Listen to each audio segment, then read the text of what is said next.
مرحبا مدام رحمة، تسمعيني؟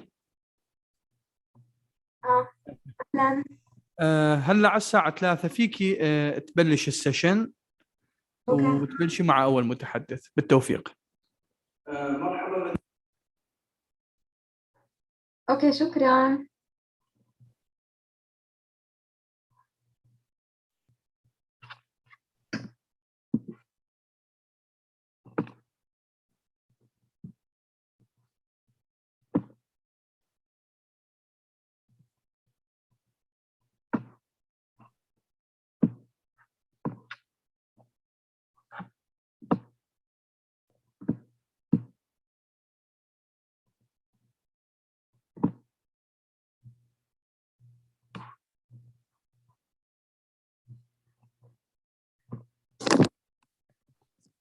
Hello everyone. My sound is clear? Yes. Thank you. Hello everyone. Welcome. Thank you for joining us for this seminar number 8 about UNRWA Zakat experience. First of all, introducing myself very quickly before starting with our speakers. I am Rahma Al-Hyari. I'm a partnerships officer specialized with Islamic individual and digital fundraising for the United Nations. For the United Nations agency UNRWA. I'm honored to be moderating this session with the speakers we have today. And I'm going to start about a quick overview about this seminar in general and what is the purpose of it. So the international dialogue on the role of Islamic social financing in achieving the Sustainable Development Goals is a global discussion on unlocking the potential of Islamic social financing to support global efforts to end extreme poverty, boost economic development, respond to the impact of the devastating COVID-19 pandemic situation, and help countries to get back on track to meet the Sustainable Development Goal, the World Bank blueprint to achieve better and more sustainable future for all by 2030. This is a general overview about the seminar and the international dialogue, and I'm gonna start introducing our first speaker, Dr. Muhammad Ubaidullah from the Islamic Development Bank. Dr. Muhammad Ubaidullah currently serves in the Jeddah-based Islamic Development Bank group as the lead research economist. He has also served in the past several international and national institutions to report, including Islamic Economics Institute of the King Abdulaziz University and the International Islamic University Malaysia, creating and sharing knowledge in the field of Islamic economics and finance with a focus on application of blockchain, AI, and other technologies to address development challenges. He held the second Yasanton Ismail Muhammad Breadfutter Chair Professorship in Islamic Finance at University Sains Islamic Malaysia. He has also widely published in the field and has over 2,200 citations till date. He's also the author of the popular book Islamic Financial Services that has over 500 citations till date. He is a frequent speaker at the international conferences and workshops of Islamic financing in general and Islamic social finance in particular. His education is from India and Malaysia, his PhD and MBA degree with a specialization in finance and certification in microfinance, blockchain technology, digital finance, and other related areas from certified by the Future School at Tufts University, USA. Among other things, he's also the founder of Volunteers for IBF-NET, the Islamic Business and Finance Network Group, which hosts the maiden online community in the field. Welcome, Dr. Muhammad Ubaidullah. I'll give you the floor to start your presentation from the Islamic Development Bank side. Over to you. Thank you, Rahma, for that introduction. And a very good morning, good day, and good afternoon to all the participants. Allow me a few seconds to share my screen.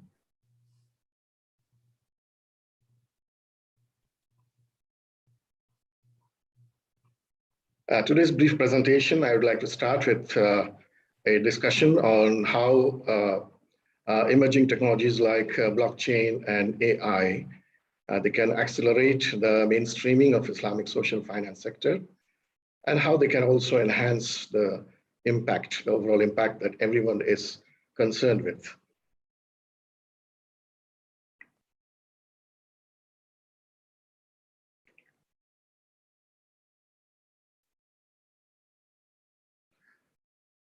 Now, when we are talking about Islamic social finance, and within that we are focusing on Islamic philanthropy like Zakat and Awqaf and Sadaqah, and we somehow need to contrast that with what we know as the mainstream Islamic finance, which includes Islamic banking, investments, and insurance. Because when we're talking about Zakat and Awqaf, these are basically historical institutions, unlike Islamic financial institutions or Islamic banks or takaful companies. And these are deeply rooted in faith as well as in local culture. So that is something that sets them very apart from what we know as the Islamic mainstream finance. And when we're talking about such institutions, obviously reputation capital is very, very important, and trust is very, very important. And therefore, there is a need for added caution and added, I would say, steps to be taken to ensure that the trade-off that is very sharp, that could be very sharp between reputation capital and innovation. So especially when we are using technologies to bring in new innovations, we have to be more careful, unlike commercial finance. And I'm going to give you a few examples of how innovation can basically lead to better Sharia compliance, and it's better that it avoids those areas of disagreement. And I would also very briefly share with you how social cryptos, they can potentially enhance the impact, the SDG impact. Now, if we agree that innovation should basically lead to better Sharia compliance, and here we can talk about digital identity, which is basically, I would say, the most important development as far as the technology and its impact is concerned in the field of social finance, and also in the field of the achievement of SDGs. And digital identity is explicitly mentioned as part of SDG 16.9. And I'm just taking two examples, one of that of how digital identity is going to help achieve these SDGs, and as well as it's a very important role that it plays in the field of Islamic social finance, especially in leading to better Sharia compliance by enhancing transparency and accountability. Now, we all know, and the second that SDG that I'm bringing under focus is the cost of remittances. And especially, it's very important for Islamic humanitarian finance, or any humanitarian finance for that matter. And we are trying to help internally displaced persons. And remittance can play a major role. And as we know, there are certain corridors where the cost of remittance could be as high as 20%. So if SDG, the target is to bring it within 5%, and that is something that we can see that technology can very easily achieve these kind of targets, provided we can make a use of such technology at the right time, at the right place. Now, when we talk about identification and monitoring of beneficiaries with digital identity can play a major role there. And we know its importance in Sadaqah, its importance in Zakat, and its importance in Awqaf. When it comes to Zakat, we know there are eligible 8 categories of beneficiaries, which need to be identified with a lot of caution. And there are the other rules of Zakat. They basically try to ensure that the beneficiaries are very clearly identified. They're very clearly, their needs are understood, before zakat funds can flow into their hands. Similarly, in case of sadaqah, I think it's a matter of good governance that if the project is targeting certain kinds of sadaqah funds and it talks about certain objectives, then it's a matter of good governance that these objectives have to be, in terms of beneficiaries, they need to be fulfilled. Similarly, in case of awqaf, classical fiqh, the rules and also the way these have been interpreted by the contemporary fuqaha, a much liberal interpretation. But in every case, we find that the importance of the waqif and what he wishes, his intention, is very, very sacred, very, very, there's a lot of sanctity about it. And that is what the many fiqh rules try to basically protect, that at the end of the day, the intention of the waqif, that has to be honored, that has to be met. Therefore, the identity is a big issue there. And that is where the technology can play a major role by providing digital identities. And also we are talking about blockchain-based vouchers and tokens.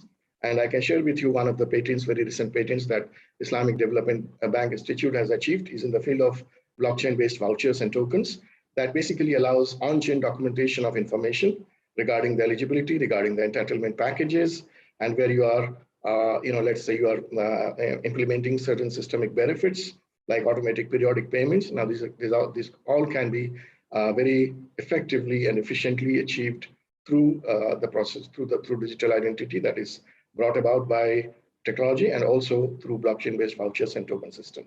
And we know that with the on-chain transfers can be very, very costless, and especially the more recent ones, we find certain protocols, they allow almost near costless transfers.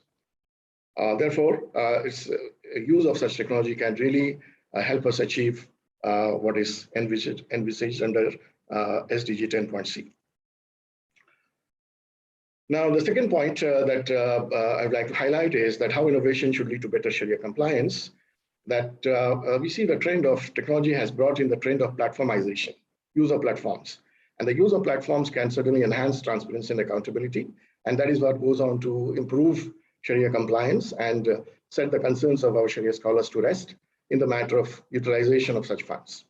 Now, I'm just, since I was asked to cite a few case studies or use cases in this particular field, so I'm just very quickly sharing, and more details I'll share with you the address and where the more details can be obtained. But here I'll just given the time constraint, I'll just briefly touch upon the critical, ideas or or the problem areas or the pinpoints that such innovations try to achieve. Now, in recurrence, we have the case of recurring charity, which is unlike the usual charity crowd funds or the usual platforms. Here, in this case, we have charity funds. The disbursement are basically made dependent on milestones. The milestones are very clearly defined. So therefore, we can talk about an overall campaign under which the overall commitment is also defined by the donor, but then it is released periodically and again, based on the milestones achieved. So this is something that the whole idea of recurrence and this platform really tries to bring about. And we certainly improves, I would say, the monitoring of the end use of such funds, and also sets some concern of the donor to rest, where he is more sure of the ultimate utilization of his funds, because he is basically observing how these certain milestones prescribed by him, stipulated by him, they're being achieved, and then the release of funds basically follows such achievement of milestones. Then we are talking about the Benevolence Platform, which is another unique innovation, I would say, launched very recently. And this platform basically tries to integrate sadaqah of cash donations, as we understand sadaqah of assets, and you have the volunteering, sadaqah of efforts. Now, generally, if we look around, we find such platforms, they either focus only on the donations of cash donations, or they only focus on volunteering. And in volunteering, you have very small number of use cases, primarily in the field of teaching, and also UN, of course, has its own volunteering platform, which is a model of its own kind. But you don't see many volunteering platform around. Now, in this case, as we know, sadaqah can be of assets and of efforts, and there are, a lot of references in hadith regarding the importance of sadaqah. But through your efforts, through your skills, through your hard work, you can still make a sadaqah. So this particular platform basically allows you to do sadaqah of both assets and efforts, and this is what most of the Islamic organizations and charity organizations in the conventional sphere as well, they and basically look forward to support, both in the form of cash as also in the form of human efforts. So this is what is sought to be achieved with the use of social cryptos that seeks to reward volunteering in a certain way that I'm going to show in the next slide. And finally, you have the Confluence as another platform, which basically provides scoring of projects based on the Maqasid al-Sharia and SDGs. So you can actually go for either Maqasid al-Sharia or SDG or both. So it tries to achieve a kind of confluence because of a great degree of alignment that we find between the Maqasid al-Sharia and the SDGs. There's a lot of work that has, research work that has gone into it, which essentially shows a huge areas of alignment. So because of these areas of alignment and confluence, we have them on the one platform.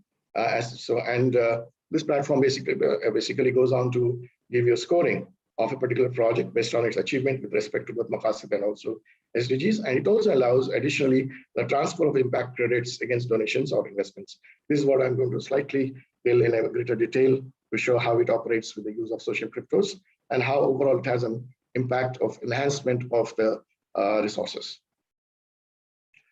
Now, the benevolence that I was talking about essentially tries to mainstream and institutionalize charitable and benevolent action. We are talking about both contribution of efforts and also of assets, but it tries to basically objectively measure such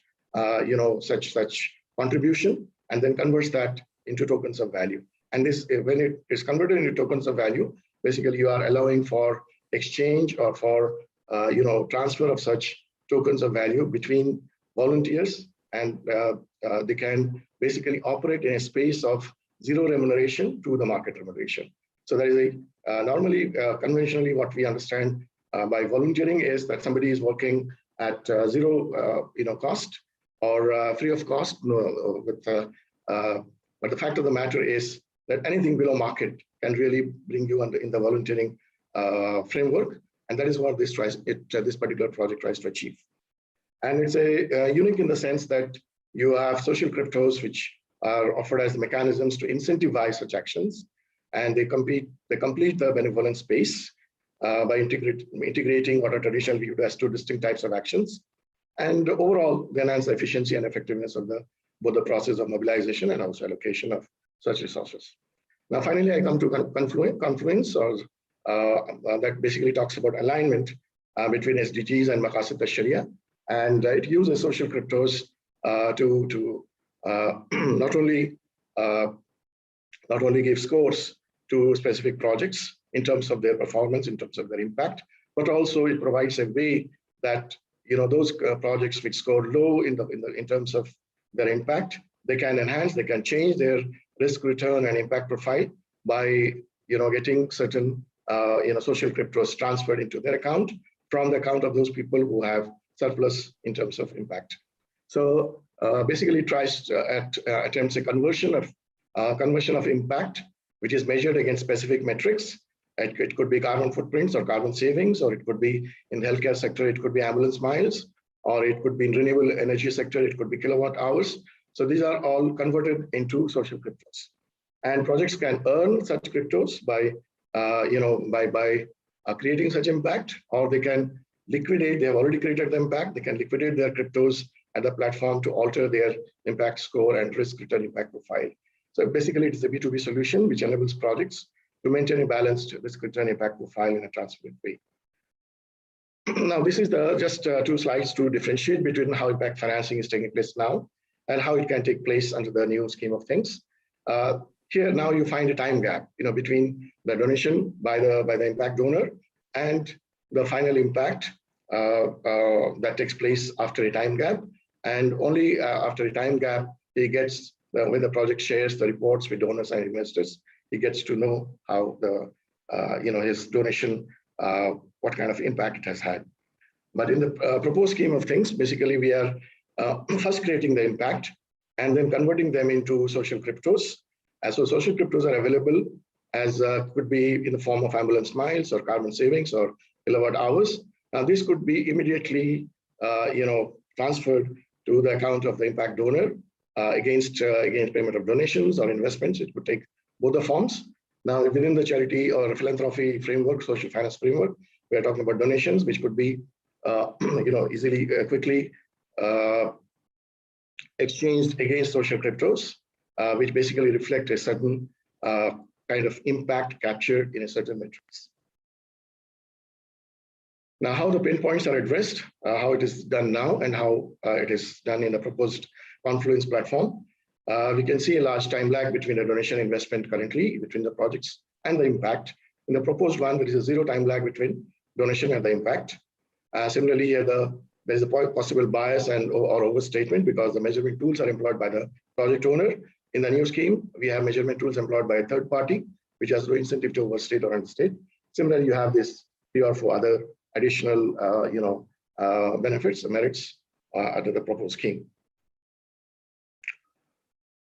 And when we come to very quickly, I'll cover just 2 or 3 more points before I close my presentation, and then we will take questions. The innovation should lead to better Sharia compliance, and platformization, as we know, is supposed to enhance transferability, accountability, but not only in the case of Zakat, but also in the case of Waqf, where we see that blockchain-based documentation, it's for preservation of Waqf assets. We know that preservation is a very important consideration when it comes to assets under Waqf, and this preservation, because when you do it on a blockchain, then obviously you are finding a very good alternative to achieve because of the immutability of such documentation. And then you can also introduce smart contracts for their developments via commingling of private capital with Waqf capital. This can also be achieved in a blockchain-based framework. And here, the advantage is that there is an undiluted emphasis on the stipulated and the designated beneficiaries. So you really get to ensure through the smart contract, which will be executed on their own, that the benefits eventually flow into the hands of the stipulated and the designated beneficiaries as intended by the Waqf. Now, very quickly, the AI solutions, I'll just put them in one transparency on slide. We have these, these different projects at different stages of development, evaluation and identification of the Waqf assets with development potential. Then we have the prediction models for a small enterprise failure and risk management. This one again, you have AI coming to your assistance to do it more scientific way, and identification and classification of poor Zakat beneficiaries. Again, this is achieved better with the use of artificial intelligence, which also helps you to undertake sentiment analysis of the community, basically towards impact project, Islamic projects and organizations. And then you have 2 more applications here of AI. One is the intelligent robot Sharia advisor called Irshad. And these are actual case studies that I'm talking about. And I'll just share the link at the end of my presentation, where you can find more details about these products, impact scoring tools, which both from the standpoint of SDGs and MS, just as we have discussed now. Now, this is the impact robot Sharia advisor, intelligent robot Sharia advisor. Basically, now it is geared to take questions on Zakat, and not only helps the user to answer questions about Zakat, but also helps to estimate the quantum of Zakat. And this can be very easily integrated with platforms that go on to implement and go on to utilize Zakat proceeds on projects. But this is the step prior to that, prior to allocation. So before you allocate your Zakat proceeds, you need to be able to discuss and understand various queries. And so this intelligent robot Sharia advisor, but it is not supposed to replace a Sharia advisor. It is supposed to mimic, and it is supposed to mimic the intelligence of the human Sharia advisor, and tries to give you first cut response with respect to your Zakat obligation. And also you may be having very many questions about Zakat, and it can answer from its huge database of Zakat related intelligence. It can answer most of your queries. Okay, so these are some of the final points that I'm trying to make when we are talking about innovation, that it should avoid areas of disagreement with respect to Sharia compliance. That goes without saying.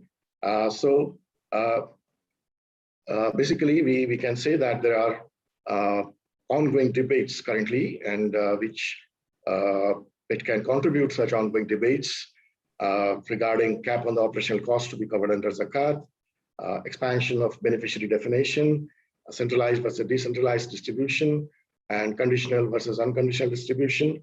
So which one? These are, we have different viewpoints regarding such issues. Perhaps they will come up during the question and answer session. And we have less areas of disagreement with Awqaf, notwithstanding the archaic nature of the laws and institutions, because primarily when it comes to Awqaf, we are talking about concerns about preservation and concerns about development. So it is a trade-off between the two that has to be attempted in the most scientific way. Then you achieve the best with respect to Awqaf. Whereas in case of Zakat, we have more disagreement. And if when we're talking about innovations, it's better we avoid the areas of disagreement to achieve the optimal results. So that's the end of my presentation, and we can have the questions answered now or maybe at a later as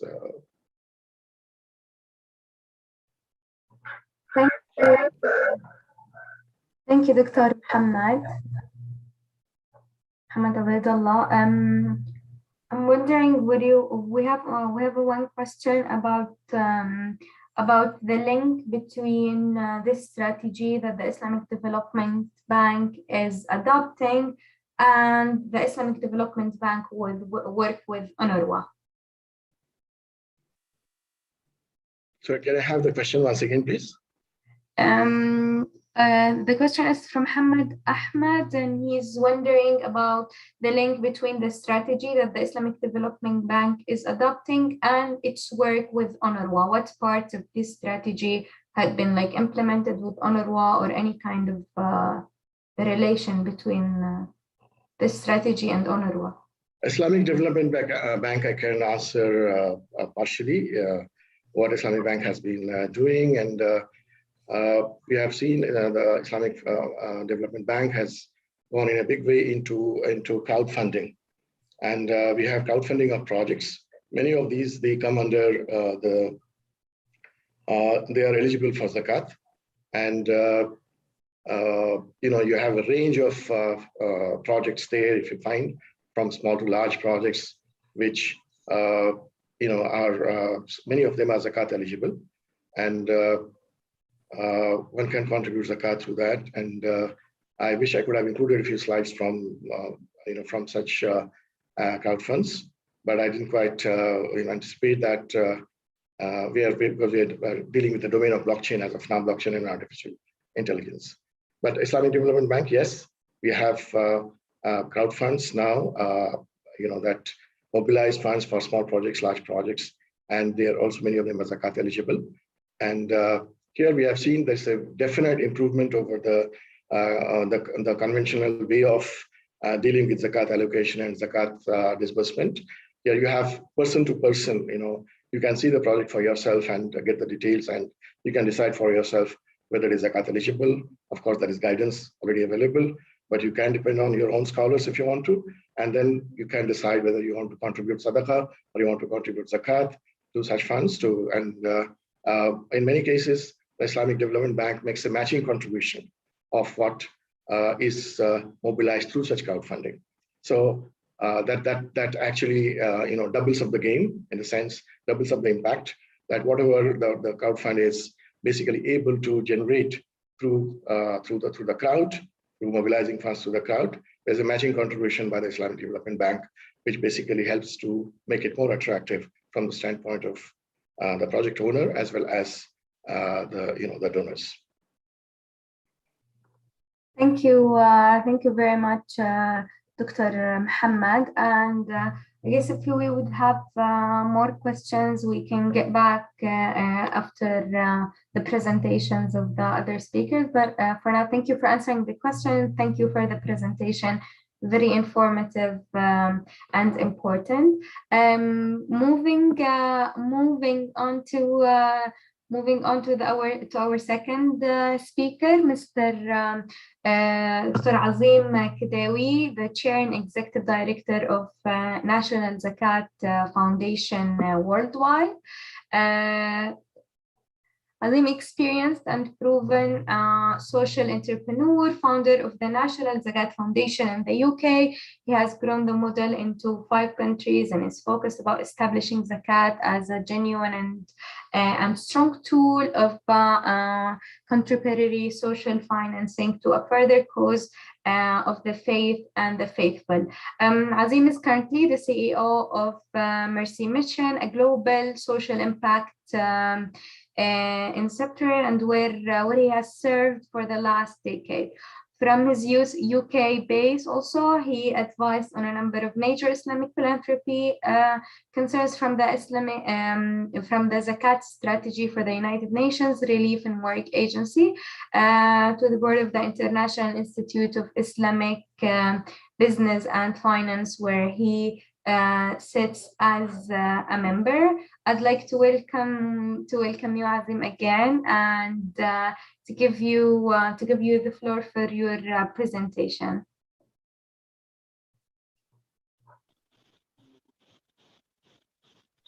Good afternoon. Can you hear me? Yeah, loud and clear. Excellent.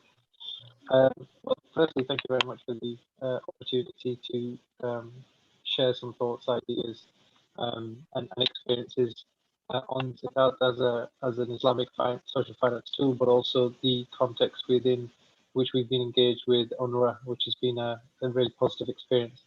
I just would like to share my screen, if that's okay. I have a short presentation. Is there a way for me to share screen? Yeah, is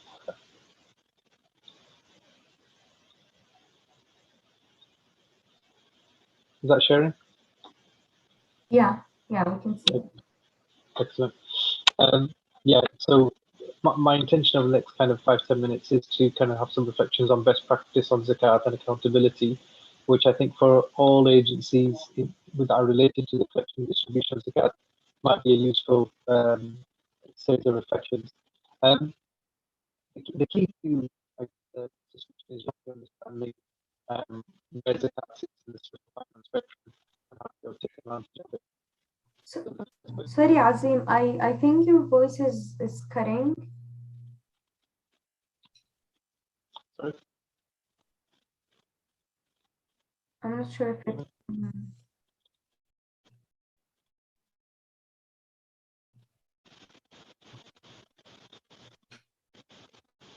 Is that better? I'm not sure if it's for me, but I'm still. I still cannot hear your voice clearly. It's like.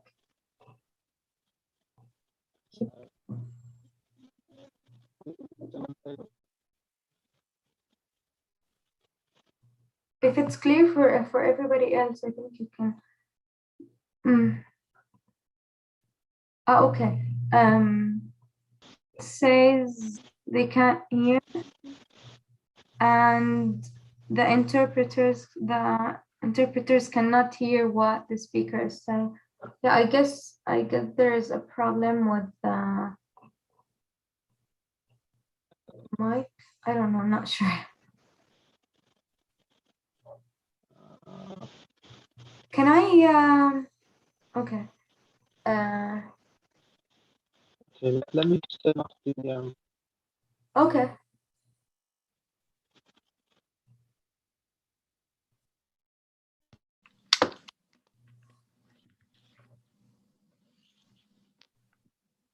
Can you hear me? Yes, loud and clear for me. I don't know if it's the case for everyone. Yes, better. It's they're saying it's better. Yeah. Okay. Yeah, apologies. Okay. Yeah, apologies for that. Okay.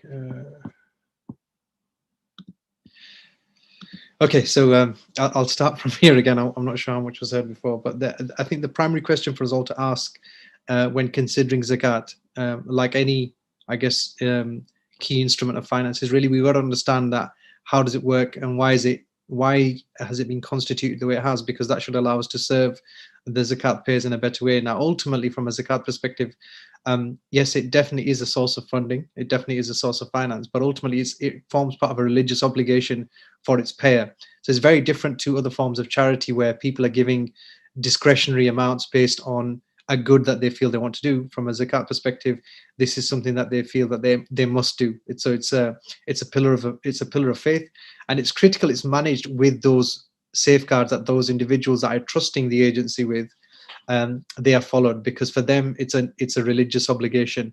It's not a discretionary act. It's not just something that they're doing because they're moved from an advertisement or a program, but rather they're seeking to fulfill a religious obligation. Now, for zakat agencies, what that means is there's a unique opportunity to build a long-term relationship, because if you can do justice to your customer, what we would say, what we call a payer, if you can do justice to the responsibility that the payer is surrendering, then you have the opportunity to build a long-term, lifelong, almost one could say, relationship with the payer. As for the payer, if they engage with the right agency, then there's no need to change. There's no need to go shopping for this charity, this agency, that agency, looking at who has the best advertisement, who has the best kind of commercial that you're moved by. Rather, it's about looking at having a commitment with someone where they can see that both financial and spiritual poverty is being challenged. And that's really important for most zakat payers, that where they find an organization is dealing with zakat in a different way to then, let's say, normal charity, you would hope that over time that they can really mature that. And that's something that we've seen. So from a best practice perspective, what we're looking at is to say, well, where do you start? Number one is obviously to understand the fact that this as a tool of social finance is a religious obligation.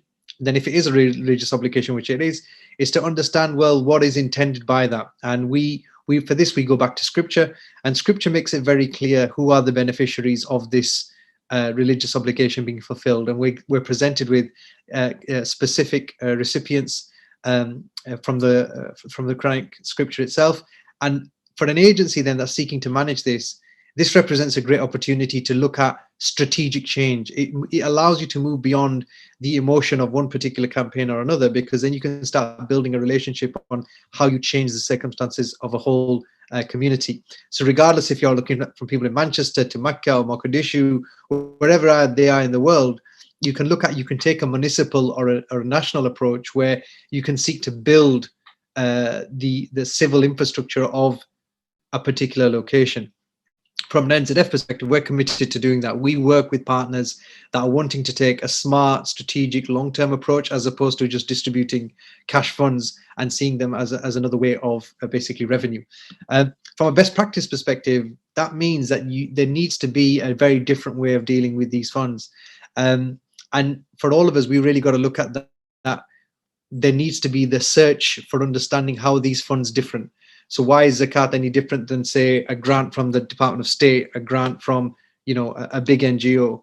And that is that there has to be this pursuit of really understanding its potential, its need in the community. So we have like 5 key areas that we work on. Is that we work with players to better understand their religious obligation, to understand a better way for them to be served and holding their wealth, building high quality programs. So, when you're working with an agency like UNRWA, you're looking at how can the agency better serve its people with its local circumstances, its local knowledge, its local infrastructure, and building strength locally. Sometimes when we look at some of the challenges of an agency like UN that they would take on, be it UNRWA or UNDP or UNHCR or any of the kind of UN family, you sometimes get lost in the macro scale of these issues. People running budgets of $2, $3, $4 billion, organizational budgets that are sometimes bigger than the GDP of some countries. So it's really important to build a relationship with payers where they can see the local benefit, the local experience, and the local value add. For people like ourselves that are concerned with the UNRWA experience, we really want to see Jerusalem flourish. We really want to see Amman flourish. We really want to see Palestinians finally find their role in a civil society which respects them, which is enabling them to move past survival. And this is really important because much of the narrative in the space is actually about survival. It's about emergency. It's about refugee. It's about basically just allowing people to live. And what we're trying to move past is live for what, survive for what. So, when you visit, for example, UNRWA schools, there's a question around, do you want people to be able to read, but do you want them to be able to read and just read how bad their life is? Or do you want them to be able to read to build a better life, right? These are real life circumstances. Even, for example, what they read, what they're concerned with, like some of the issues that were raised by the previous speaker, Dr. Muhammad Ubaidullah, phenomenal ideas for a brighter future where you can change the status quo. Much of the presentation before, I think, should give everyone some real positive inspiration, motivation that tomorrow could be very different, because the structures that have unfortunately locked people into some of the circumstances they're in today are now being challenged. Fintech is enabling money transfers like it never happened before. Like I think in one of the slides it said that there's examples of you can now move money at zero cost. Before, you would see the banks had full control and they wouldn't let money move, and whole countries were essentially sabotaged their development programs because of the way that the banks were. So actually things like cryptocurrencies and NFTs and different ways to move value should be a welcome opportunity for those that are interested in philanthropy today. Fourth thing for us, we prefer to take a collaborative approach. So, looking at how a big agency can still work with local partners, empower its local staff. When you look at UNRWA, for example, I think it's 30,000 people that are employed. They're actually refugees themselves. Now, what's the power of that? How do we harness those people to be able to have a brighter future and be able to really look at the Zakat story for one that's empowered them? And then the last thing is to engage claimants on what they want. Often NGOs are guilty of delivering a product that's easy for them, that they want to deliver. And actually what Zakat tries to do is to actually empower the individual with what they want. So for example, as we move forward, it would be great to see more and more cash-based programs where individuals are trusted to make their own decisions. And they're given that empowerment to say, actually, well, how do I want to use my money? I remember many years ago, I saw an advertising campaign from one of the investment banks, and it just showed a $5 note. And it said, what is this? And then it was engaging people. And some people said it's $5. Some people said it's enough to buy a magazine. Some children said it's enough to buy some sweets. And then some people said it's enough to start a business. And then that $5 could be used to make $5 million. Right? So it's one of those things. It's about changing the mindset. Now, it's really important to look at best practice with that view that how do you move the agenda forward, not how do you maintain the status quo. Alongside that, then it's really important to have accountability. As a Zakat agency, it's really important that collectors and distributors understand that they are playing a role in a religious activity. They are playing a role in an individual's worship. And that's really important, because if you're going to be successful as a Zakat agency, it's critical that you realize your client, in this respect, so your payer, is actually someone that's trusting you to fulfill a religious obligation. The only example I can give you is almost like in another context, an individual paying their taxes through the tax agency with the view that this is what keeps them in a legal state, which makes sure they can access all their benefits and make sure that the state doesn't come after them. Ultimately, that's what the Zakat payer is doing by trusting an agency. It's saying that their religious obligation is fulfilled and actually that they are rewarded for that. So agencies must realize that they work for payers, that your clients are the payers of Zakat, and that needs a different narrative. It's not like charity donors. It's actually, these are Zakat payers and they must be respected and treated in a different way. Basic good practice around accountability would be about ensuring full disclosure on the costs, full disclosure on how the programs are working, how effective they are, and actually being transparent on when mistakes and system failure happens. The reality is any system that works with human beings is going to fail. There is always going to be a level of corruption. There's always going to be a level of program failure. There's always going to be a level of inefficiency. That's what human beings are. If it wasn't like that, we wouldn't be human beings. Now, for a Zakat agency, like any good organization, it should be transparent and should be able to say when it makes a mistake. It should be able to say, guys, we got it wrong, and this is what we did, but these are the corrective measures we've taken. I can say that categorically within the NZF experience, we've made mistakes. We are a specialist. We work super hard. We have teams dedicated to better understanding the role of Zakat, but have we got it wrong sometimes? 100%. Have we failed in some things? 100%. Yeah, we have failed. But at the same time, we've tried our best to learn from those experiences and deliver value for the people that we work with. And then the last thing is to build a culture of Zakat service, not a fund. And that's really important, because if you're a service provider, you put the customer first. You don't put yourself first. Now, and if you're a fund manager, you put yourself first of what you're going to do. And this is the big shift that we want to see, that we want zakat agencies to see themselves as a zakat service. The person that is paying you their zakat, they have no reason to give it to you. You don't have a legal mandate to take it from them. If they do so, they're doing this so because they're trusting you to make a successful management process of their zakat. And what's important for us then is to say the partners that we work with, they take that very seriously. So accountability is key. When it comes to mistakes that do happen, you'll find that there's three kind of key areas where this will happen. One is fraud, which will be the misappropriation of funds. Two is theft, where it'll be somebody illicitly taking funds. Or three, maybe like safeguarding breaches, where there may be an abuse of the trust, maybe children, maybe women, whatever it may be. All these things will be happening somewhere in the world. And what's important is that the culture of the zakat agencies is they're just as vigilant as anyone else, and they make sure that they deal with things in an intelligent way, so that when things do go wrong, it's not brushed under the carpet, it's not hidden away, it's actually dealt with in an appropriate way. That is being true to the prophetic example, which is key when you're dealing with zakat as an Islamic social finance tool, and also what is the right of the zakat payer, that if there is a failure in the fund to deliver, there's a failure in the zakat service to deliver, then the zakat payer is made aware of that. Now, what's our experience with UNRWA? It's actually been a really positive experience. We've been working with UNRWA for the last 3 years. If I'm very honest, we had a very strong engagement first, and then there were lots of structural changes in UNRWA, and then we've kind of come back to the table in the last year and found a really positive experience. The current team, the current leadership that's looking at zakat, we would characterize this in 5 kind of key ways. One, there's a lot of humility in building the program, which is really important. We see that from the leadership team, their desire to understand, their desire to better serve the payers, which should be encouraging to stakeholders that are looking at UNRWA zakat program. Number 2 is there is a focus on building quality programs and compliance. So one of the things that also was mentioned in the earlier presentation was the importance of compliance. And this is really key because, like we said before, this is a religious obligation, and we see that within UNRWA, there is a desire to make sure compliance is there. For example, ourselves at NZF Worldwide, we provide some review services where we're reviewing policies, we're reviewing practices, we're reviewing how funds are being spent, and then we provide recommendations to that. And we've had a positive experience with that. There's a supported approach as well. So one thing is about, sometimes you'll be brought in to do a review, right? And then the staff are going to be all like, what's going on here? They'll be a bit, apprehensive. The leadership team will be like, okay, trying to coach the people to give certain answers.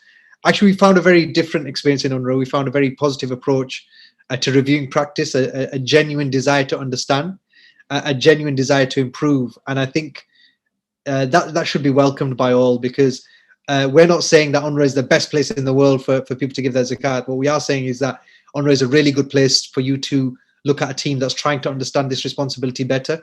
And that's what you should be looking at in the modern context, where we see, and not to politicize the conversation, but we see Palestinians today are going through some of the most difficult circumstances in the world, unprecedented difficulties, unprecedented challenges that they themselves have not expected or seen.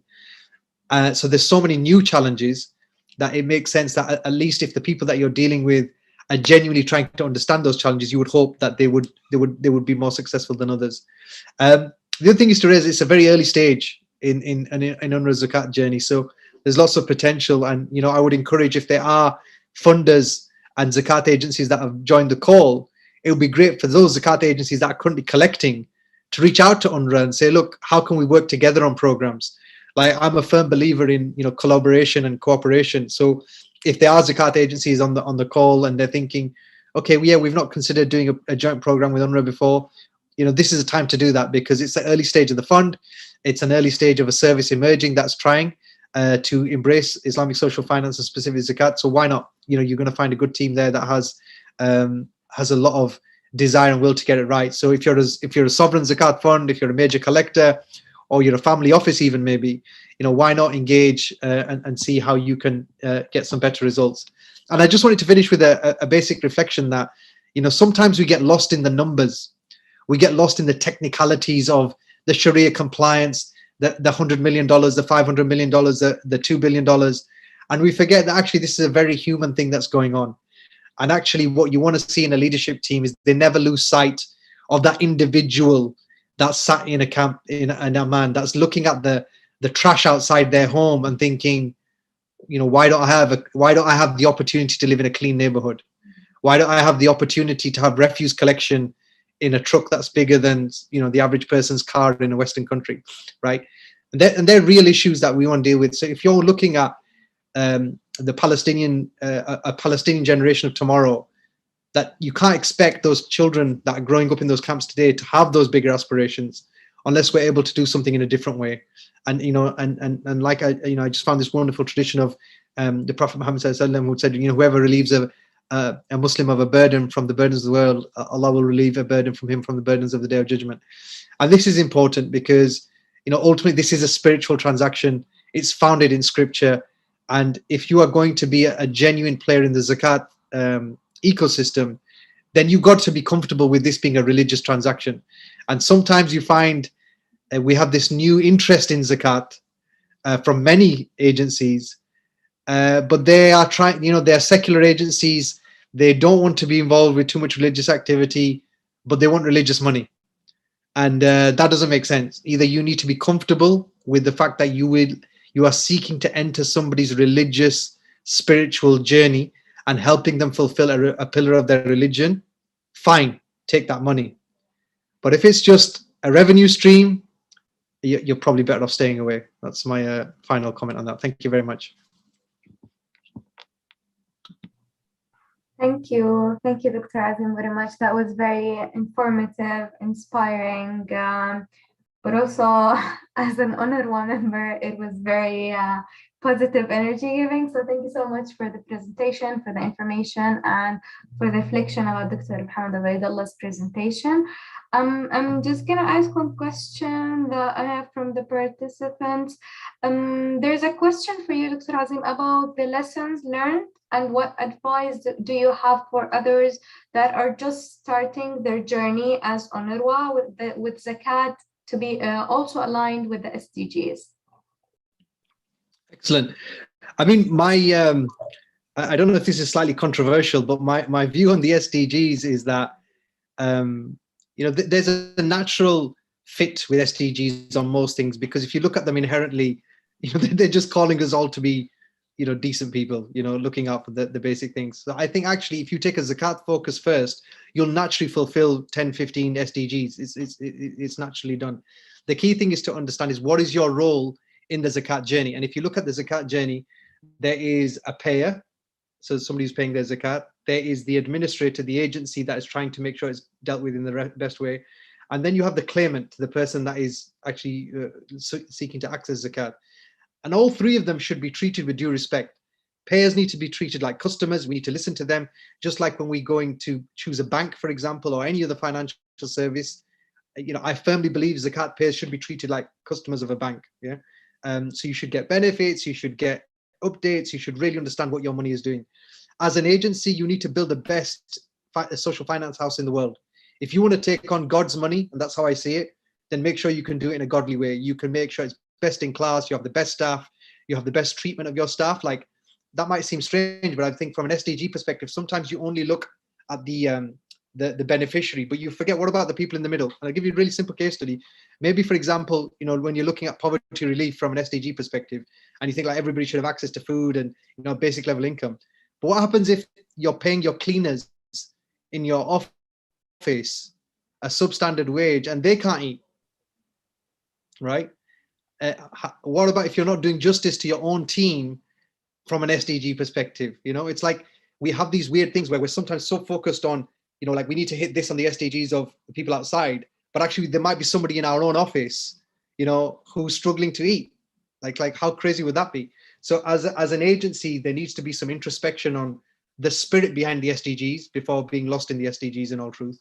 And then lastly, from a claimant perspective, I think you should build best-in-class programs with the claimant. So sometimes we feel that we know better, right? So I'm sat in the HQ, maybe in Amman, maybe in Geneva, wherever, right, or New York, and I'm saying, oh, these people, they need this, this, and this. But you forget, like, well, actually, maybe they don't. Maybe you should ask them what they want. Maybe they should be more involved in your decision making. It would be great to see zakat claimants and zakat payers on boards, on committees where they can share their perspectives.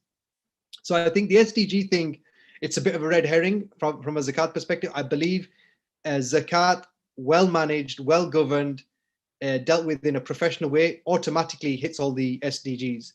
And I'm perfectly comfortable with people going the other way around and trying to see, okay, how do we do the SDGs with zakat?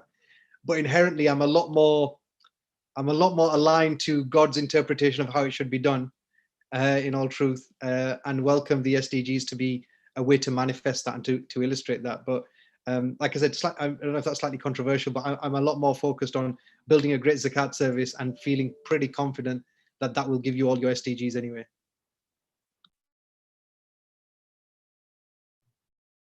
Thank you, Azim. Thank you very much.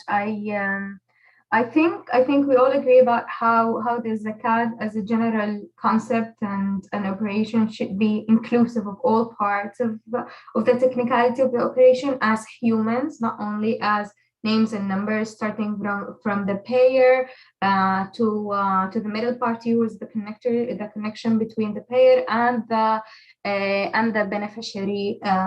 Or the other part of the operation. This is very important.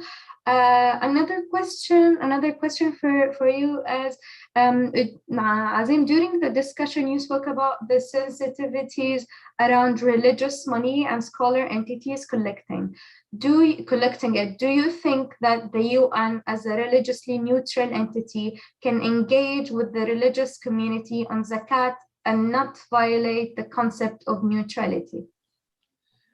Personally, my own experience is yes. I've had some great experience with UNRWA and UNDP. I think as long as the right safeguards are there and there is a recognition of, I think, Dr. Ubaidullah, he mentioned it, where you know where the lines are. So as long as people know what's their mandate, I think that there's room for some really smart relationships to emerge. I think I mean, UNRWA is a great example where, I spent a week in Amman with the team and, met some awesome people from, across the kind of Jordan and Palestine. And it's weird because when people have this conversation that, the UN is a neutral agency, it is, but it's reflective of its staff. So if, for example, in UNRWA, maybe there's, I don't know, 29,000 Muslims and 1,000 non-Muslims. Like, what do you mean to say? Like, it has the spirit of God in the office, in the psyche and the way it works. But I think, like I'd said earlier, I believe personally, my position is that collectors should be coming forward to work with UN agencies, not necessarily the retail market. Like, I think the opportunity to work with UNRWA is with, your sovereign funds. I would welcome, the big zakat collectors in different parts of the world to engage, the banks, the governments. Like, that should be the level where zakat is being engaged.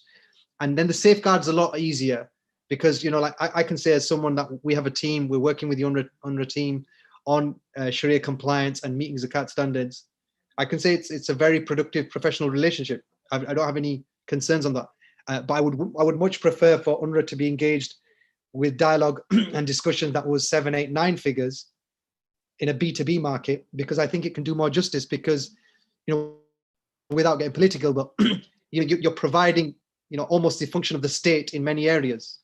So if you are, like, for example, if you're responsible for the education and the refuse collection, these are the affairs of the state, right? So why not engage at a state level? That would be, I would say, that would be really good to see more actors engaging at a sovereign and state level with an agency like UNRWA and others. I think there's some great potential there. Thank you, Azim, very much. I think all the information, the answers from your side were very informative.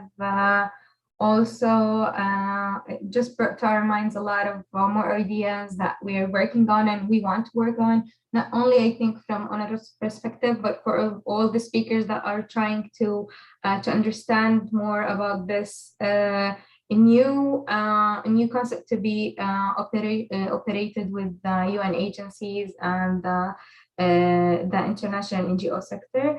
I think ending from your part, speaking about UNRWA, Dr. Azim, thank you. I'm moving to my colleague, from UNRWA, the speaker from UNRWA for this seminar, Mohammed Tarawne, who is a partnerships officer specialized in Islamic philanthropy. And as an introduction for him, Mohammed is a lawyer, international trainer, consultant for international corporation and non-profit organizations, and the co-founder of Al Tarawne law firm. Mr. Mohammed holds a master's degree in public law, administrative law, as well as graduated from Arizona State University, Mackay Institute for International Leadership in 2015, and specialized in leadership development of refugee community.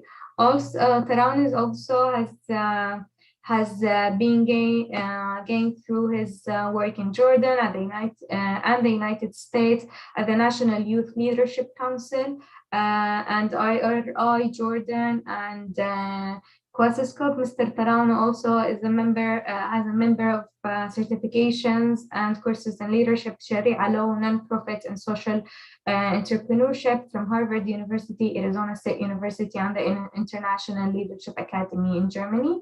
Currently, he's my colleague at UNRWA as a partnerships officer specialized in Islamic philanthropy, which is that he will be speaking about UNRWA and our experience in Zakat. Over to you, Mohammed. Thank you so much, Rahmeh. I'm happy that I came after Dr. Azim. He always keep the positive energy up. I would share my presentation. I don't know if you see it, guys. So my presentation will be in English, but I will speak in Arabic if you allow me. Okay? Sure. Thank you, Rahmeh. بسم الله الرحمن الرحيم. والصلاة والسلام على أشرف الخلق والمرسلين سيدنا محمد عليه أفضل الصلاة والتسليم.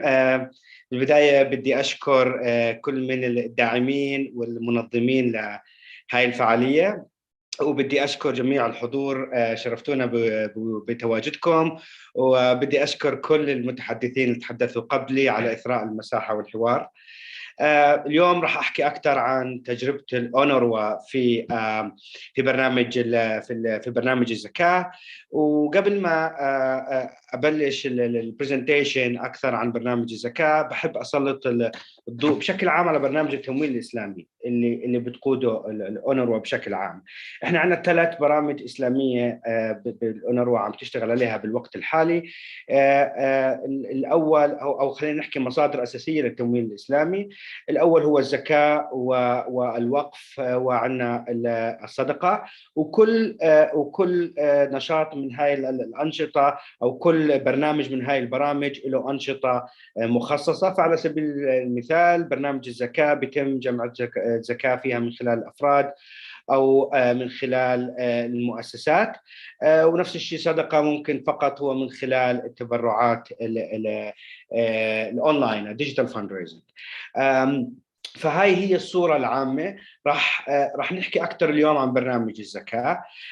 راح نحكي شو هو برنامج الزكاة، كيف نشأ بالأونروا، كيف أصبح برنامج الزكاة في الأونروا مؤهل بشكل شرعي، شو الفتاوى والشهادات اللي حصلت عليها الأونروا لبرنامج الزكاة. راح أحكي أكثر كمان شوية أرقام عن التبرعات الزكوية، وشو مصدر كل منها، وشو الآلية اللي يتم من خلالها جمع الزكاة في الأونروا وتوزيعها. وبالنهاية راح أحكي أكثر عن الأنشطة الأساسية اللي يتم من خلالها جمع التبرعات. طبعا بال 2017 وزي ما حكى زميلي عظيم قبل شوي، بال 2017 أجرت الأونروا دراسة معمقة حول برنامج التمويل الإسلامي بشكل عام، ومدى انطباق وأهلية برامج الأونروا كبرنامج مؤهل للزكاة، وشو لازم الأونروا تعمله حتى يكون هناك امتثال لقواعد الشريعة. وبهذا الوقت ما كان لسه في برنامج مفعل، وتمت هاي الدراسة وهي المراجعة لبرامج الأونروا بالتعاون مع شركائنا في ناشونال زكاة فاونديشن. خلصت هاي الدراسة لعدة توصيات جاءتنا من ناشونال زكاة فاونديشن، وبالفعل في عام 2018 أطلقت الأونروا رسميا برنامج الزكاة، وهو برنامج المساعدات النقدية والغذائية في غزة. والسبب في إطلاق فقط هذا البرنامج من ضمن البرامج العديدة للأونروا أنه أوصت ناشونال زكاة فاونديشن في الدراسة والمراجعة التي أجرتها أن يتم البدء في برنامج المساعدات الغذائية والنقدية بوصفها أكثر برامج الأونروا موائمة للشريعة الإسلامية وخصوصا الزكاة. وعليه فعلا بدأت الأونروا بجمع التبرعات لبرنامج المساعدات الغذائية والنقدية في غزة، وكان زي ما بنشوف على السلايدز قدامنا كان بال 2018 فقط يتم الجمع التبرعات بأونلاين من خلال الديجيتال فاندريزنج. بعام 2019 تم إضافة الوقف إلى برامج التمويل الإسلامي في الأونروا، وذلك من خلال تعاون وثيق مع منظمة التعاون الإسلامي ومع البنك الإسلامي للتنمية. وإن شاء الله راح يكون في 23/11 جلسة خاصة أو سيشن خاص حول برنامج بشكل مفصل يحكي عن برنامج الوقف، لكن حبينا نحطه بالهيستوري تبعنا بالسلايدز هون حتى نشجع الجميع يكونوا معنا بورشة 23 مع زميلي نايف العبيد حتى يسلط الضوء أكثر على برنامج الوقف. في عام 2020 بلشت الأونروا تفكر أكثر باستكشاف طرق ومصادر أخرى للتبرعات غير التبرعات الفردية اللي بلشنا فيها بال 2018. وبهذا الوقت تم التفكير بشكل أساسي للتعاون مع المؤسسات الإسلامية الخيرية، مع البنوك الإسلامية وغيرها من المؤسسات اللي ممكن نحصل على تبرعات زكوية من خلالها. في عام 2021 تم إعادة تصميم برنامج الزكاة في الأونروا، يعني بعد 3 سنين من خلينا نحكي البايلوت اللي صار على برامج الزكاة، تم إعادة تصميم برنامج الزكاة طبعا وفقا لمراجعة أجرتها الهيئة الشريكة معنا اللي هي ناشونال زكاة فاونديشن. راجعوا كل اللي صار بال3 سنين وكانت شوي صعبة علينا. عظيم حكالنا قديش كانت حلوة، بس كمان احنا بنحكي لك قديش كانت مش سهلة. وبناء على هاي التوصيات وضعنا خطة استراتيجية لمدة 3 سنين كان هدفها تعزيز الوصول الأونروا إلى الامتثال لقواعد الشريعة الإسلامية، وتهدف أيضا لتعزيز الشراكة مع المؤسسات الإسلامية والهيئات الخيرية الزكوية والبنوك الإسلامية.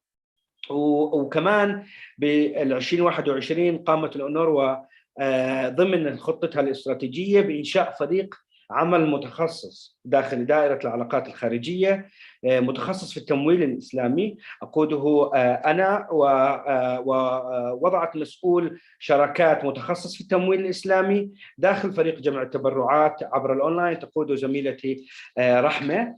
فكانت هاي الخطوات الأساسية اللي مرت فيها الأونروا خلال الفترات sorry I think you lost the presentation guys. رحمة.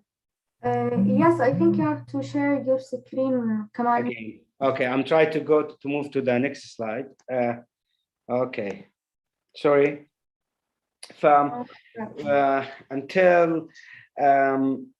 Until the presentation will open, I would say إنه بعد ما حكينا أكثر عن هاي الخلفية أو الهيستوري اللي صار خلال من العام 2017 من بداية المراجعة لغاية 2021، برنامج التمويل الإسلامي للأونروا اتطور بشكل كبير. فحبينا نسلط الضوء بهاي المرحلة على كل البرزنتيشن هلا لكل المشاركين معنا انه احنا كيف بلش برنامج البرنامج. Are you seeing my screen? Perfect. فاحنا number 5 احنا هلا yes. فاحنا حبينا هلا بعد ما عرفنا وسلطنا الضوء على كيف كان برنامج الزكاة الأونروا كيف يتطور منذ انطلاقه بشكل رسمي. أول سؤال دائما بخطر على بال أي حدا بيسمع عن برنامج الزكاة. أول سؤال بقول هل برنامج الزكاة للأونروا مؤهل؟ وليش مؤهل؟ وعشان يتم الإجابة على هذا السؤال لازم ندرك أنه الأونروا في هناك أكثر من 2 مليون شخص من لاجئي فلسطين اللي تحت خط الفقر من أصل 5.7 مليون لاجئ فلسطيني مسجل لدى الأونروا، وهي الفئة التي بتخدمها الأونروا حسب المانديت تبعنا. رح نحكي بالسلايد اللي بعد هذا كيف يتم تحديد هاي الفئات، لكن أنا بحب أوضح إنه البرامج الأساسية اللي بتخدمها، البرنامج الأساسي اللي بيخدم هاي الفئات هو برنامج المساعدات النقدية والغذائية، وهو برنامج مؤهل بشكل مباشر لحصول هاي الفئات على أموال الزكاة. فبالإضافة إلى الكاش أو النقود، هاي الفئات بتحصل على سلات غذائية تحتوي على مقومات الحياة الأساسية كالأرز والسكر والحليب وغيرها. وعشان نقدر نحدد هاي الفئات ونحكي إن هاي الفئات مؤهلة للزكاة، قامت الأونروا من خلال دائرة المساندة الاجتماعية بإجراء مسح ميداني لتحديد مستوى الفقر. وتوصلت الدراسة إلى أنه لاجئي فلسطين الذين يعيشون على أقل من 3.87 دولار للشخص في اليوم هم يعيشون في فقر، وأن اللاجئين الذين يعيشون على أقل من $1.50 للشخص في اليوم هم يعيشون في فقر مدقع. وعليه فإنه من الناحية الشرعية هاي الفئة هي فئة مؤهلة للزكاة كونهم فقراء ومحتاجين وبحاجة إلى مقومات العيش الأساسية. وبالتالي الأونروا بعد ما تأكدت من أهلية البرامج تبعتها من خلال مراجعة ناشونال زكاة فاونديشن وأهلية المستفيدين من برنامج الزكاة من خلال مسح الميداني للفقر، قامت الأونروا كخطوة ثالثة بالحصول على شهادات رسمية لأهلية برنامج المساعدات النقدية والغذائية في غزة من خلال الشهادة والسيرتيفيكت اللي حصلنا عليها من ناشونال زكاة فاونديشن، بالإضافة إلى الحصول على فتوى من شيخ الأزهر وفتوى من إمام المسجد الأقصى تؤكد أهلية الأونروا والمستفيدين من برنامج الزكاة للحصول على التبرعات الزكوية. طبعا حبيت كمان أحط شوية أرقام، ممكن ارقامنا مش كبيره زي السيمينار الماضي مع UNHCR، بس احنا كنا كثير حذرين بالأونروا بنمو برنامج الزكاة وبرامج الإسلامية. كنا كثير حذرين حتى نضلنا حتى نكسب ثقة الناس ونضلنا داخل إطار البرامج المؤهلة للزكاة. فإذا تفرجنا على الأرقام الزكاة من بداية العام 2018 تقريبا جمع الأونروا ما يقارب $250,000,000، وهي كانت فقط تبرعات فردية، ما كان عندنا أي مصادر أخرى للزكاة، وكانت هاي فقط عبر الأونلاين. وإذا بنشوف بعدها بأقل من سنتين في العام 2020 دخلت الهيئات ومؤسسات الزكاة ومؤسسات الخيرية الإسلامية، تم إدخالها كأحدى مصادر الزكاة، وبالتالي ارتفع الرقم لما يقارب 1,000,000. واليوم الحمد لله بعد كل هاي الخطوات وهاي المراجعات في عام 2021 اللي قامت فيها الأونروا مع ناشونال زكاة فاونديشن ومع المؤسسات الأخرى، احنا ما وصلنا لسه للربع الأخير وعم نحكي عن ما يقارب 1,500,000. فعنا نمو واضح في برنامج الزكاة حسب، وهذا الشيء لما نتفرج على هاي الأرقام ندرك إنه حجم التبرعات اللي بتحصل عليها الأونروا مرتبطة بشكل أساسي بشغلات بشيء، أو خلينا نحكي بمحورين أساسيين. الأول الآلية اللي يتم جمع فيها التبرعات، وأيضا مرتبط بشكل أساسي بأنشطة جمع التبرعات اللي الأونروا أدخلتها على برنامج الزكاة خلال الفترات القادمة. أو خلال الفترات اللي مرت بشكل قريب. إذا بنتفرج على الآلية، وأنا حبيت أسلط الضوء على الآلية اللي بيتم جمع فيها تبرعات، فزي ما حكينا في نوعين أساسيات، في عندنا تبرعات الفردية وتبرعات من خلال المؤسسات والهيئات الخيرية الإسلامية. هاي الطريقة اللي الأونروا عم تشتغل فيها بالوقت الحالي. الأموال التبرعات الزكاة دائما يتم وضعها وفصلها في ميزانية منفصلة، وتقوم دائرة العلاقات الخارجية من خلال فريقها المختص بتأكد الامتثال للشريعة الإسلامية، وتحديد أي برنامج سيتم إرسال التبرعات لها، والفئة التي سيتم إيصال التبرعات إليها، والتأكد من أنه سيتم صرفها بالموعد المحدد.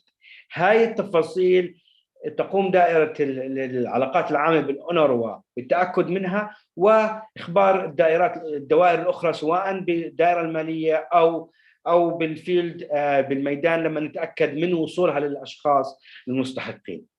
أما بالنسبة للتبرعات اللي تأتي على شكل تبرعات زكوية، تأتي على شكل مشاريع محددة أو مشاريع زكاة محددة من خلال طبعا المؤسسات الزكوية أو الهيئات الخيرية، فالأونروا بتقتطع نسبة 11% كمصاريف غير مباشرة Indirect Support Cost من باب العاملون عليها، طبعا إلا إذا رغب الممول بتقليلها، وبعض الممولين بيصير إنه تكون 0% بحكم إنه هاي البوليسي أو السياسات كمؤسسة خيرية. بهاي الحالة الأونروا بتحاول تغطية هاي النسبة من مصادر أخرى وليس من المصادر الزكوية. وشيء مهم نعرف إنه هاي الحالة فقط الاندايركت سبورت كوست بيكون فقط في المشاريع اللي بتطلبنا الهيئات الخيريه الاسلاميه بتنفيذها في مناطق عمل الأونروا الخمسه. اما في حاله التبرعات الفرديه اللي هو الاشخاص اللي بتبرعوا سواء خلال اونلاين او التحويلات البنكيه،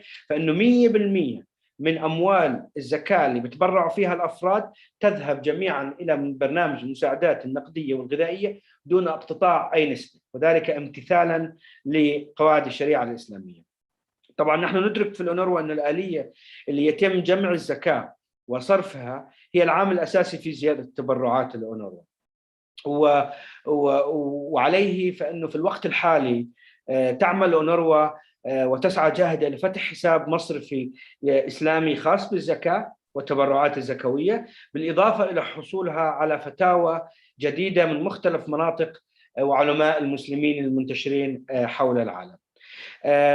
في النهاية بعد ما وضحنا شوية آلية عمل برنامج الزكاة، حاب أختم بأهم الأنشطة التي يتم من خلالها جمع الزكاة. مثلا النشاط الأول اللي نقوم فيه من خلال التعاون مع البنوك الإسلامية، بالإضافة إلى نشاط جمع التبرعات في شهر رمضان الكريم، وهو أكثر الأشهر التي يتم فيها جمع التبرعات الزكوية في الأونروا. وتعمل الأونروا على أيضا كجزء من أنشطتها لجمع التبرعات على التشارك مع الهيئات الزكاة الرسمية في الدول الإسلامية.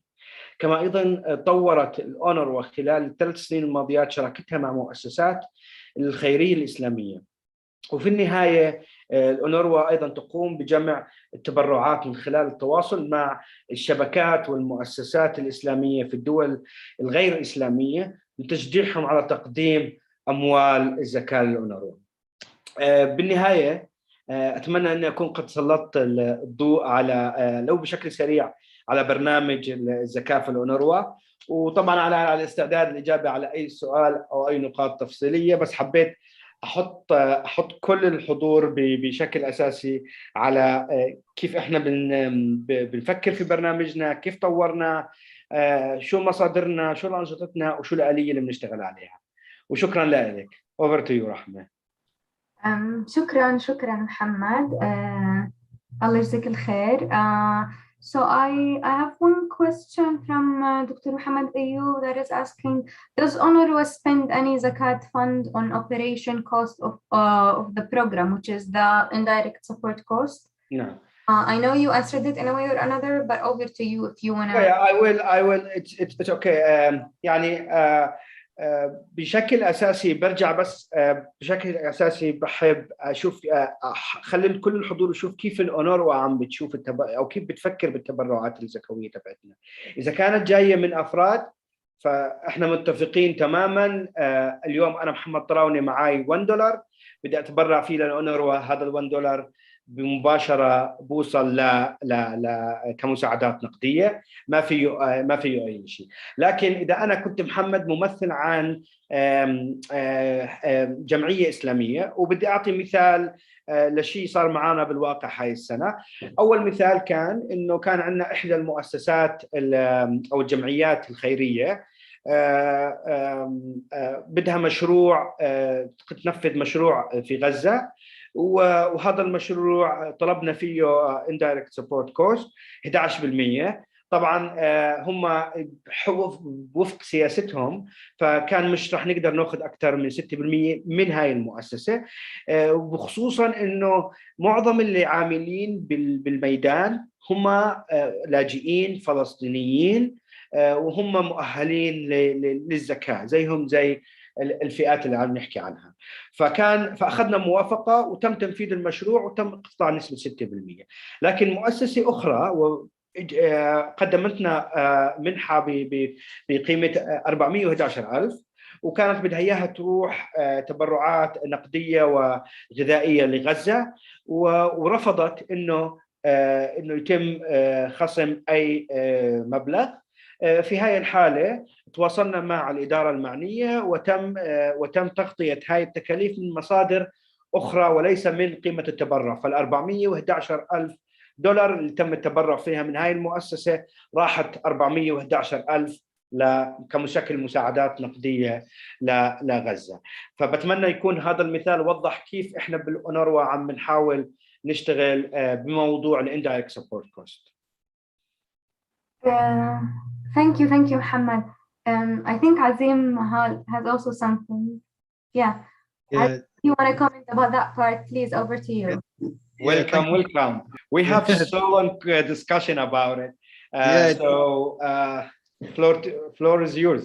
Yeah, thank you so much. I mean, I understand the concern when it comes to cost. All I would encourage all stakeholders in this to start thinking about is we need to start thinking more about value. Often we get lost in the costs, which, don't get me wrong, they're important. We need to understand cost. But I think if we can build good, transparent programs, the cost will always be known. The issue is that far too often we have agencies which will talk about zero cost, but we don't know anything about the effectiveness of the program. And that is actually a false economy, because it could be that I'm operating with zero cost, but my programs are useless, right? And it could, and I'm not saying that's the case, but I'm saying is that is also sometimes happens. I think what we really need to start seeing is stakeholders to work with agencies like UNRWA to support them with costs, with a view of making sure we can optimize programs, because the cost issue, it's important, but the bigger issue is value. So if, for example, let's say UNRWA was to start taking something from the cost, and I'm not saying you are planning to do this or you're not, would that change the integrity of your answer to this? In all truth, if your cost was making the program better, more effective, delivering better results for the refugees, I think we'd all welcome that. I think the bigger issue is to say, let's look at transparency and let's look at value, and let's not get lost in, an opaque approach where the cost is still zero. True. Thank you, Azim. And I think it goes back to the idea that whenever we want to look at Zakat or Islamic philanthropy in particular, rather than any kind of funding, we have to look at it as an inclusive operation where we can think of all the parties and the importance of having them all at the same level of importance to get this beautiful concept delivered in its best way, looking at each party as humans and implementers for a good willing thing that will go into the benefit of everybody, the payer, the beneficiary, and the third party who's implementing this in a way that is making sure it is aligned with Sharia law, and it is comfortable for the payer, and it's also also guaranteeing the dignity and the potential of the beneficiaries. That I would say how UNRWA looks at Zakat in general, and that what makes this seminar or session very inspiring about the very positive general ideas that Dr. Muhammad Ubaidullah said at the beginning, and also you completed and then Muhammad describing more about UNRWA. I can see that these are the main important questions we have. But for the closing comments, I would invite Dr. Ahmed Limreikhi, the Special Advisor to the UN Secretary General, to do the closing. السلام عليكم ورحمة الله. وعليكم السلام. شكرا رحمة، وكذلك الشكر موصول للمتحدثين المحامي محمد، وكذلك أخونا عظيم، وكذلك محمد عبيد الله على ما قدموا، والشكر حقيقة موصول كذلك للإخوان في الإسكوا على ما يقومون به من كذلك استضافة هذه الندوات. حقيقة أنا سعيد جدا واستمتعت جدا بهذه الندوة، واللي تحكي حقيقة النجاح الذي تقوم به الأونروا فيما يتعلق بالزكاة. حاب أقول كذلك أن أنا حينما بدأت حقيقة في أخذ هذه المبادرة وزمامها، وبعد ذلك دخلنا مع كذلك السيدة أمينة نائب الأمين العام، حقيقة كانت البداية حينما زرت أحد مخيمات الأونروا ورأيت أهمية حقيقة الزكاة في لعب دور كبير، وأنا أرى أن الأونروا فعلا هي محضن أساسي لاستخدام الزكاة ونموذج يحتذى به لتنفيذ الزكاة عبر القنوات حقيقة إذا صح التعبير الأممية. أنا سعيد حقيقة أن احنا وصلنا لمرحلة في اليوم في هذه الندوة، لأن احنا سمعنا التجربة الناجحة عند الأونروا، التجربة الناجحة عند UNHCR، التجربة الناجحة كذلك مع اليونيسيف. فلكم أن تتخيلوا لو استطعنا أن ننشئ آلية دولية ترعى الزكاة وترعى كذلك التموين الاجتماعي الإسلامي الآخر.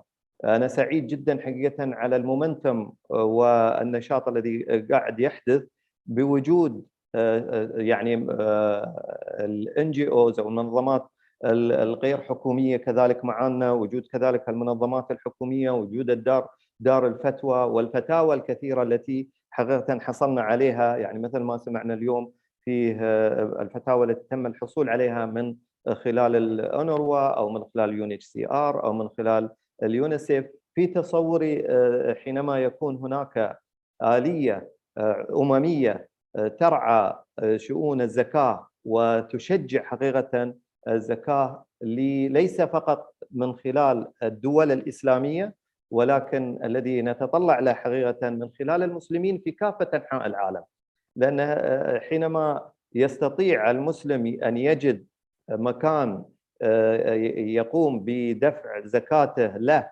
فهنا سيكون حقيقة كما يقولون win-win situation، يعني هو دفع زكاته في مكان آمن وثقة، وفي نفس الوقت استطعنا أن نوصل هذه الزكاة لمستحقيها بما يتوافق مع كذلك أحكام الشريعة. فحاب حقيقة أشكركم. أنا كل يوم حقيقة أزداد إيمانا بهذه المبادرة، بأن احنا يعني قاربنا على الوصول لوجود آلية حقيقة تجعل من الزكاة نموذج في سد حاجة المحتاجين والذين هم فعلا في أمس الحاجة لها. أنا أستشعر أختي رحمة شعورك، لأن أنت عايشة في المجال، وأتصور كذلك وفي المكان حقيقة كونكم أنت وكذلك الأستاذ محمد في الأونروا. فحقيقة حينما زرت مخيم الأونروا الذي يرعون وجدت فعلا بأهمية الزكاة، والتي سوف تسد حاجة كبيرة لإخواننا الفلسطينيين. وكذلك حينما تكون هذه المبادرة كآلية دولية سوف تسد كذلك حاجة كافة المعوزين، ليس نقول فقط المسلمين، كذلك كما بعض الفتاوى التي تقول حتى لغير المسلمين نستطيع أن نستخدم الزكاة فيها. لذلك أنا أشكركم حقيقة على هذه الندوة الجميلة التي حقيقة استمتعت فيها، وكذلك الشكر موصول للأسكوا وكذلك للحضور الكريم، وطبعا الشكر الجزيل كذلك للمترجمين الذين حقيقة أتحفونا خلال هذه الساعة ونصف التي مضت حقيقة من غير ما نشعر، فشكرا جزيلا. ونتمنى أن كذلك نصل في نهاية هذه الندوات التي لم يتبقى منها إلا القليل، يعني تعدينا الآن ثامن ندوة هذه، فباقي تقريبا 4 ندوات، والتي نتطلع إلى رسم خارطة الطريق للآلية الدولية التي يمكن من خلالها أن ننفذ تنفيذ الزكاة وكذلك التمويل الاجتماعي الآخر الإسلامي. شكرا. شكرا جزيلا لك دكتور أحمد المريخي، أسعدنا وجودك وحضورك وكلامك.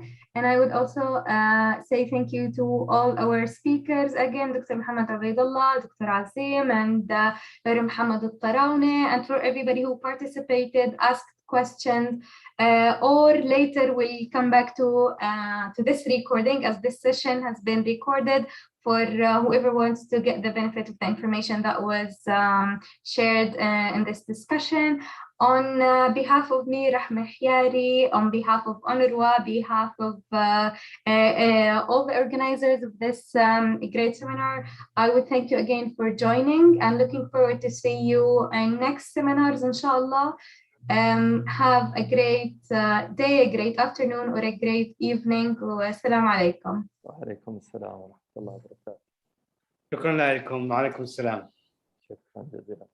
وعليكم السلام ورحمة الله وبركاته. باي باي.